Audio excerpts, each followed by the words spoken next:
Back at the roundtable with another NBA stat preview today, showing how these three numbers will tell the story of the 2018-19 Toronto Raptors. If new to the channel, make sure to check out the full playlist for previews for all 30 NBA teams. The Raptors' 8.3 net rating for their bench was easily the best in the NBA last year, and they did this by playing the second most minutes of any bench.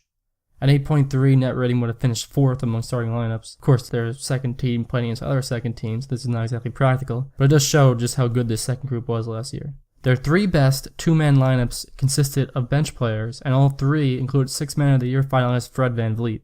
VanVleet and DeLon Wright posted a 15.6 net rating in over 700 minutes together.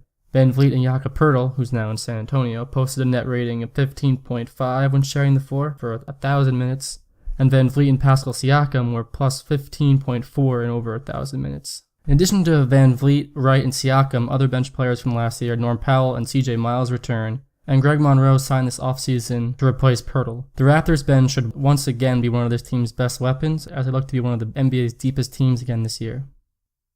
The last full season Kawhi played 2 years ago, he finished the season with 9 first-place MVP votes and wound up 3rd in voting for the award. Kawhi is maybe the league's best defender and was also a 25-point scorer in 2017. He's arguably a top 3 player in the NBA, but last year made it easy to forget just how good this guy is, and the magnitude of this trade has been greatly underestimated. DeMar DeRozan is a good player and a tough guy to trade, but he does not impact the game nearly as much as a player like Kawhi. A Leonard-led Raptor team could easily make a finals run next season. The Raptors had the second best offensive rating last year, tallying 113.8 points per 100 possessions. They finally moved away from isolation last year, as they just turned to ISO on 5.9% of possessions, which was the 9th lowest frequency for NBA teams. In turn, their 24.3 assists per game rated 6th in the NBA, and 3.3 secondary assists per game was 4th in the NBA.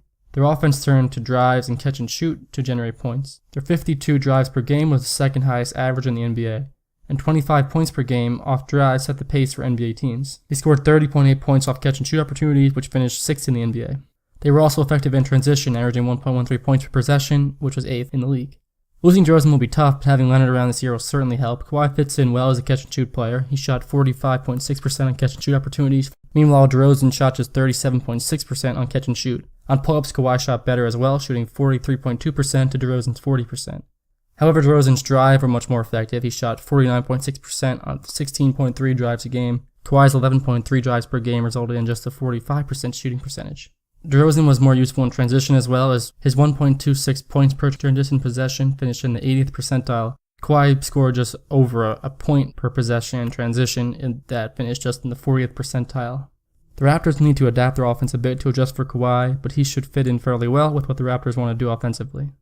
The Raptors made the Celtics' path to the finals a lot harder with the Kawhi acquisition. Behind their outstanding bench and a potentially great Kawhi Leonard and Kyle Lowry duo, the Raptors are nearly a lock for the conference finals and certainly will have a pretty good chance to make it to the finals in the East. That's going to be it from the roundtable. Check out the rest of the NBA team previews in the bottom right and consider subscribing. Just 3 teams left, so look out for those coming up. And thank you very much for watching.